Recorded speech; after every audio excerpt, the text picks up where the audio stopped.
Comment différencier simplement et facilement une crampe musculaire versus une déchirure musculaire? Reste avec moi. En 1, le contexte d'apparition.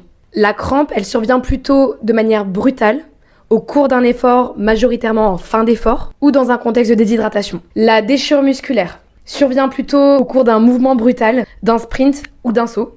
En 2, le type de douleur.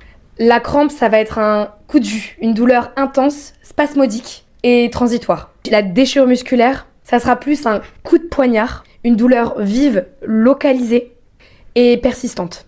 En 3, l'aspect de ton muscle. Le muscle est dur, noué, mais se relâche. Pas de déficit moteur après le relâchement de ton muscle. Tandis que ta déchirure musculaire, le muscle reste dur, avec un creux musculaire à l'endroit de la déchirure, avec plus ou moins un hématome en regard. Et au moment de la douleur, il y a une sensation de claquement. En 4, l'évolution.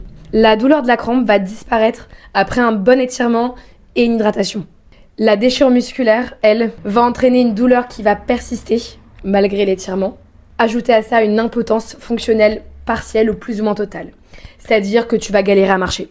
En 5, qu'est-ce qu'on doit faire? La crampe, tu peux reprendre ton activité de manière habituelle et normale. Une déchirure musculaire, tu consultes un médecin du sport. Ça va être un arrêt immédiat du sport qui est ultra nécessaire, avec indication d'une échographie et plus ou moins une IRM. En bref, si t'as une crampe, tu t'arrêtes, tu bois de l'eau et tu respires. Et si t'as une déchirure musculaire, tu t'arrêtes, tu te reposes et tu consultes.